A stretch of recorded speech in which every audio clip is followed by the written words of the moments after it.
دیکھیے بسم اللہ الرحمن الرحیم، بات چل رہی ہے حدیث ضعیف کی تقسیم کی، ہے نا؟ تو اب یہاں سے فرمایا والحق ان الحکم علی اسناد مخصوص بالاصحیۃ علی الاطلاق غیر جائز، کہ حق بات یہ ہے، چونکہ انہوں نے کہا نا کہ بھئی بعض لوگوں نے اصح الاسانید زید العابدین عن ابیہ عن جدہ کہا ہے، اور امام مالک نے اور بعض لوگوں نے مالک عن نافع عن ابن عمر کہا ہے، اور بعض لوگوں نے زہری عن سالم عن ابن عمر کہا ہے، ٹھیک ہے؟ کہا دیکھو حق بات یہ ہے کہ صحیح حدیث کا اطلاق کیا ہے، ہم دیکھو ترجمہ تھوڑا سا اعلیٰ وغیرہ کا نہیں کر رہے ہیں، ہم سیدھے کر دے رہے ہیں، صحیح حدیث کا اطلاق کسی بھی مخصوص سند پر، اعلیٰ کا ترجمہ ہم نے چھوڑ دیا، صحیح حدیث کا اطلاق کسی بھی مخصوص سند پر جائز نہیں ہے، غیر جائز نہیں ہے، ٹھیک ہے؟ اللہ کو ہم نے زیادہ مان لیا، ٹھیک؟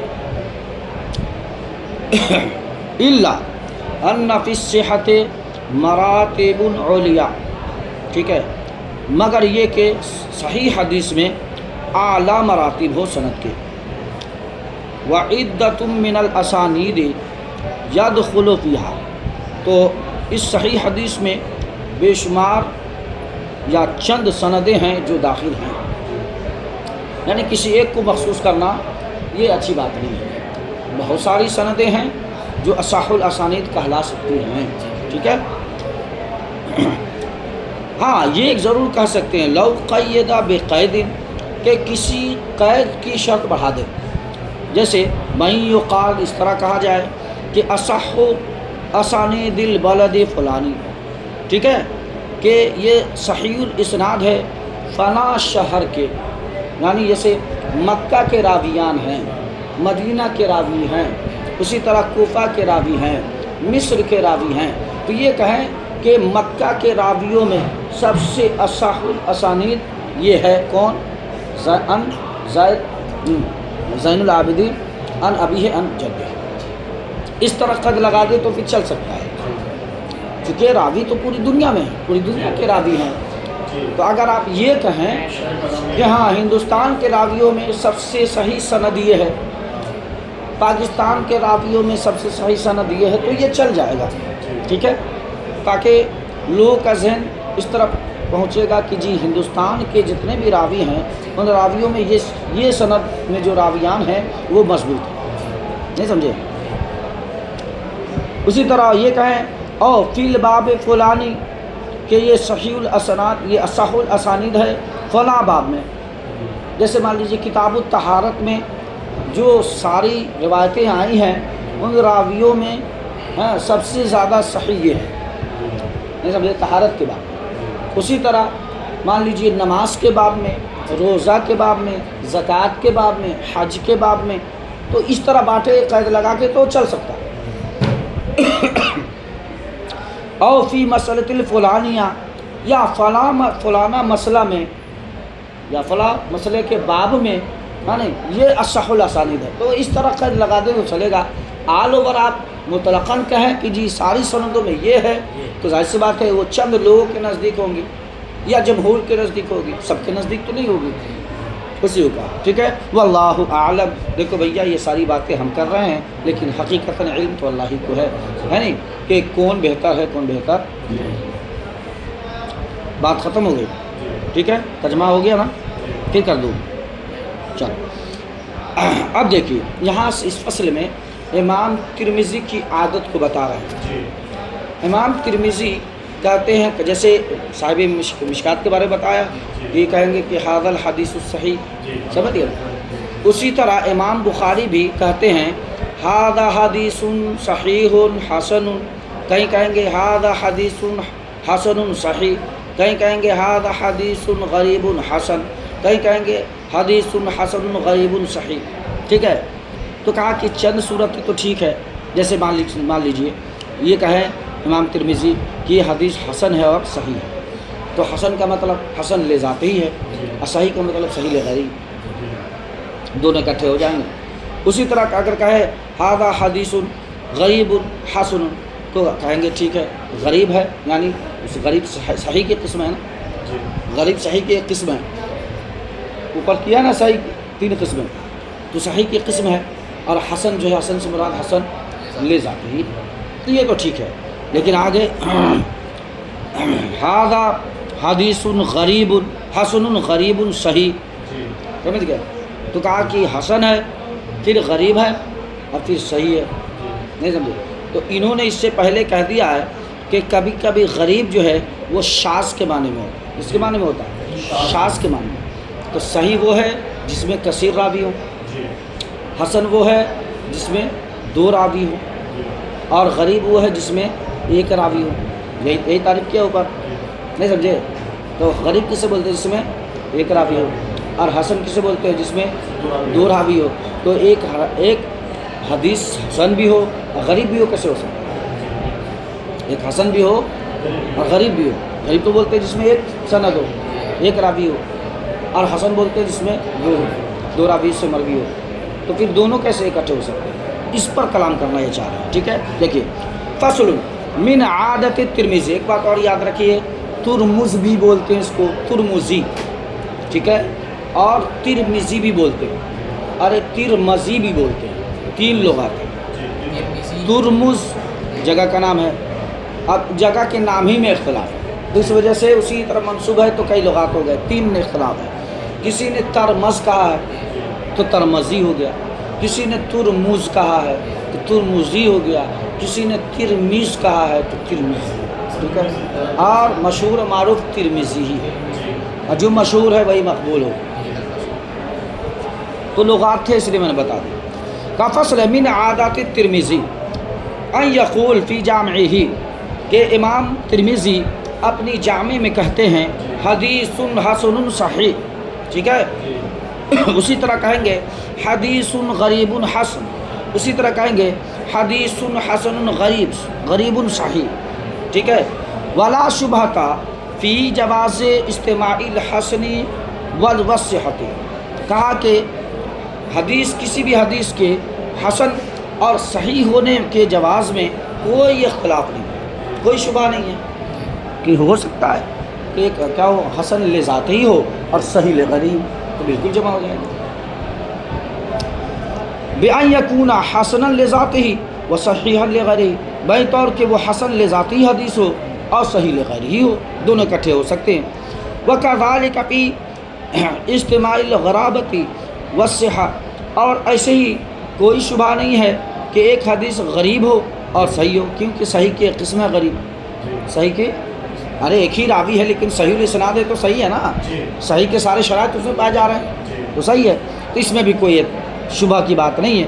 ٹھیک ہے، کما اسلفنا، جیسا کہ ہم نے بیان کیا، کما بینا کے معنی میں جیسا کہ ہم نے بیان کر دیا ہے. ٹھیک ہے، وہ اما استماع، اب مسئلہ کہاں پھنسا ہے میں نے بتایا آپ کو. دیکھیے وہ اما استماع الغرابتی والحسن فیستشکلونہ، تو رہا غرابت یعنی کوئی حدیث غریب ہو اور وہی حدیث حسن ہو، تو رہا غرابت اور حسن کے اجتماع میں، تو ائمہ محدثین نے اس پر اشکال وارد کیے ہیں، یعنی اعتراض کیے ہیں کہ یہ کیسے ہو سکتا ہے. حسن تو بولتے ہیں جس جو 2 طرق سے آئے، اور حدیث اور غریب بولتے ہیں جو ایک جس کی ایک سند ہو، تو پھر کیسے ہوگا، دونوں کیسے ہو سکتی ہے. تو اس پر بأن الترمذی اعتبر فی حسن تعدد طرق، تو اعتراض کیا ہے، اس لیے اعتراض یہ ہے کہ امام ترمذی نے اعتبار کیا ہے حسن میں تعدد طرق کا. کس کا؟ ظاہر بات ہے تو 2 طرق ہے تو تعدد طرق ہے. فکیف یکون غریبا، تو پھر وہ غریب کیسے حدیث ہو جائے گی؟ جو حسن حدیث ہے وہ غریب کیسے ہو جائے گی؟ اور غریب میں چونکہ ایک ہی طرق ہے. اچھا، اب یہاں سے اب ظاہر سی بات ہے ایک عاقل بالغ امام کا قول ہے، اور ہر عاقل بالغ کے قول کو صحیح پر محمول کرنا ضروری ہے. تو اب ان لوگوں نے حیلہ نکالا، یعنی وجہ انصاف، وجہ اعتدال، بیچ کا راستہ. بات تو صحیح کرنی پڑے گی، نہ تو اتنے بڑے امام غلطی کیسے کر سکتے ہیں. اب یہاں سے ہلا، یعنی یہاں سے اب جواب دے رہے ہیں کہ مراد کیا ہو سکتا ہے ان کی، ٹھیک ہے۔ وَيَحِيلُونَ بِأَنَّ اعْتِبَارَ تعدد الطرق فی الحسن لیس علی الاطلاق بل فی قسم منہ، کہا وہ لوگ جواب دیتے ہیں بھائی تو کہ طرق میں تعدد کا اعتبار حسن میں یہ مطلق نہیں ہے بلکہ وہ اسی کی ایک قسم ہے، کس کی؟ غریب کی، کس کے؟ غریب، ہاں، یعنی حیث حکم باجتماع الحسن والغربا، اور جہاں بھی انہوں نے حسن اور غریب کے اجتماع کا حکم دیا ہے تو المراد قسم آخر، مراد اس سے دوسری قسم ہے۔ کہنے کا مطلب یہ ہے کہ یہاں پر کہنا یہ چاہ رہے ہیں کہ حسن اور غریب، تو غریب کی قسم ہی ایک حسن نکالی ہوئی، غریب ہی کی ایک قسم نکال دی ہے، کیا؟ حسن، یا حسن کی قسم نکال دی ہے غریب، تو عدد میں فرق ہوتا ہے نا، طرق میں فرق ہوتا ہے نا، سند میں۔ اچھا جی، قال بعضهم، اب یہ دوسرا جواب ہے، بعض لوگوں نے جواب دیا انہ اشار بذلک الی اختلاف الطرق، کہ امام ترمذی نے اشارہ کیا ہے حسن اور غریب کہہ کے اس بات کی طرف کہ اس کے طرق میں اختلاف ہے، اس کی سند میں کیا ہے؟ اختلاف ہے، یعنی ایک سند سے بھی مروی ہے اور دو سند سے بھی مروی۔ یہ کہنا چاہ رہے ہیں کہ یہ حسن ہے ان لوگوں کے نزدیک جہاں دو طرق سے ہے، اور غریب ہے ان لوگوں کے نزدیک جو ایک طرف، تو گویا تعدد طرق کو ایک طرف اشارہ کر رہے ہیں حسن اور غریب کا، ہے نہیں؟ تو کہا طرق کے اختلاف کی طرف اس سے اشارہ کرنا ہے۔ بِأَنْ جَاءَ فِي بَعْضِ طُرُقِ غریبہ، کہ بعض طرق میں یہ غریب ہے، ٹھیک ہے، وَفِي بَعْضِهَا حَسَنٌ، اور بعض میں حسن ہے۔ وقیل، ایک جو سیدھا سمپل جواب ہے، لیکن اس جواب کو کہا کہ بھیا یہ جواب درست نہیں ہے، سمجھ گئے؟ اچھا یہی ہے نا، قیل الباء بمعنی او بأنه یشک ویتردد فی انہ غریب او حسن لعدم معرفت جزما۔ اچھا نہیں، اگلے قول میں کہیں گے کہ یہ مردود ہے، یہ قول مقبول ہے، ٹھیک ہے۔ قیلہ، اور بعض لوگوں نے یہ کہا ہے چونکہ قیلہ ہے، اب جانتے ہی ہیں صیغہ تمریض سے بیان ہے، تو گویا ان کے نزدیک یہ مقبول نہیں ہے، لیکن ہے قول ذکر کرتے ہیں۔ کا واو کا جو ہے وہ یہ واو ہے نا، واو حسن و صحیح بولیں گے، وہ حسن و غریب، حسن و غریب، تو یہ واو جو بیچ میں آئے نا، یہ واو او کے معنی میں ہے، یعنی یہ کہنا چاہ رہا ہے کہ شک ہے میرے نزدیک کہ یہ جو ہے حسن حدیث ہے یا غریب ہے، حسن ہے یا غریب ہے، اس میں شک ہے۔ قیل واو بمعنی او، کہ واو او کے معنی میں ہے، وہیں طور کہ امام ترمذی شک کر رہے ہیں اور تردد کر رہے ہیں اس بات میں کہ غریب ہے یا حسن ہے، لعدم معرفته جزماً، یقینی طور سے اس کی معرفت نہ ہونے کی وجہ سے۔ وقیل المراد بالحسن ہا ہونا لیس معناہ الاصطلاحی بل لغوی۔ اب یہ کہہ رہے ہیں کہ جی یہ بھی بعض لوگوں نے کہا ہے کہ یہاں پر حسن سے مراد اصطلاح محدثین والا مراد نہیں ہے، یا حسن سے مراد ہے ما یمیل الیہ الطبیعہ، جس کی طرف طبیعت کا میلان ہو، یعنی کہنے کا مطلب یہ کہہ رہے ہیں کہ یہ حدیث تو ہے غریب لیکن میرے نزدیک پسندیدہ ہے، میرے نزدیک کیا ہے؟ پسندیدہ، یعنی ہوا جس کی طرف طبیعت کا میلان ہو تو پسند والی چیز کی طرف ہی تو طبیعت کی میلان ہوتی ہے، نہیں سمجھے؟ لیکن یہ کہا کہ یہ قول یہ ایسی ہوا ہوائی میں ہے، یہ کوئی معنی خیز قول نہیں ہے، چونکہ یہاں جو بات چل رہی ہے اصطلاح کی، تو اصطلاح محدثین ہی مراد لیں گے۔